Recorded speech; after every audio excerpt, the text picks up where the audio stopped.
What's up, everybody? Hey, Greg White, excited to be with you today.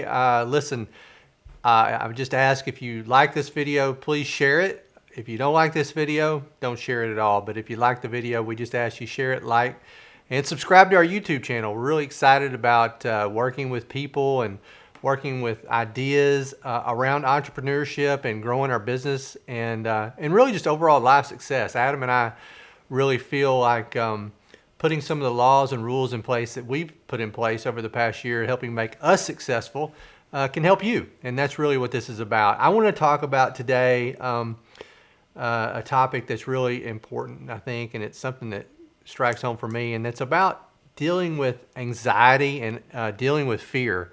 Fear doesn't really do anything but create roadblocks in your life.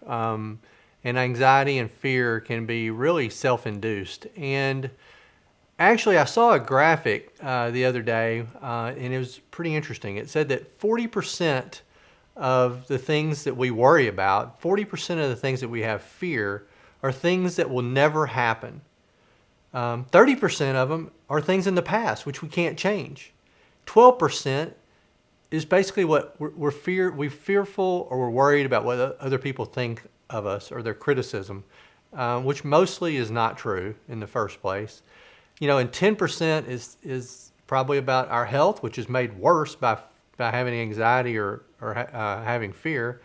And then only 8% is actual legitimate fears that we can do anything about. And so why do we spend so much time focusing on things that we worry about? So how do we get around fear? How do we get past that? I think it comes from not focusing on that big daunting task that's in front of you, and actually break it down and actually have action. It's like putting one step out there on a long endurance race. That first step that you take is probably the biggest one because it gets you moving. My brother actually used to tell me, if you had a 600-page book, how do you read that book? Because it can be kind of daunting to see such a long book or a large book. Well, you do it by just reading one page at a time.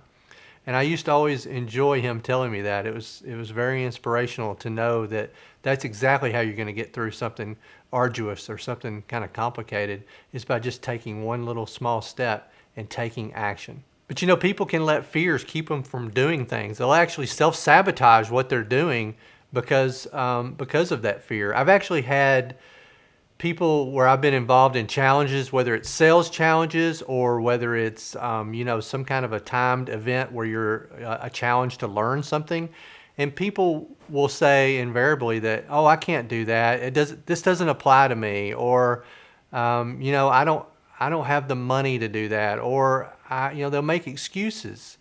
And usually those excuses are they're looking for a way that somebody can let them out. They're looking for a way to get out of the situation so that they can not worry about it anymore, and that fear will actually win.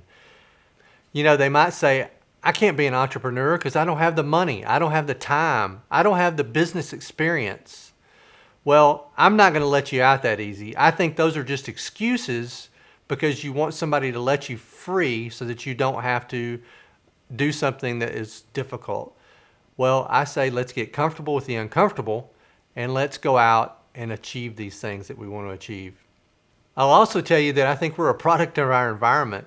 If we hang around people that are successful, then you tend to be successful. If you hang around people that are negative, what's going to happen? If you're around naysayers, if you're around negative people, you've got to get that out of your life, because negative people and negative things in your life will do nothing but just keep you from moving forward.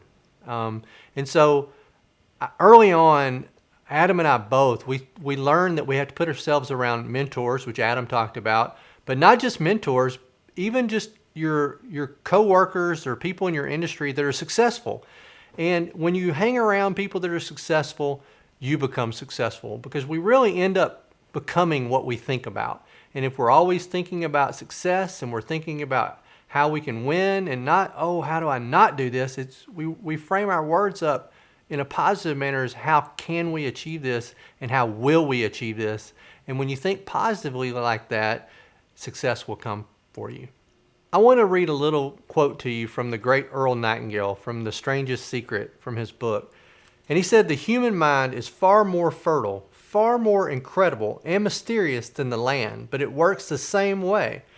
It doesn't care what we plant, success or failure, a concrete, worthwhile goal, or a confusion, misunderstanding, fear, anxiety, and so on.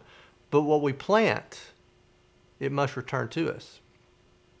You see, the human mind is the last great unexplored continent on earth, and it contains riches beyond our wildest dreams.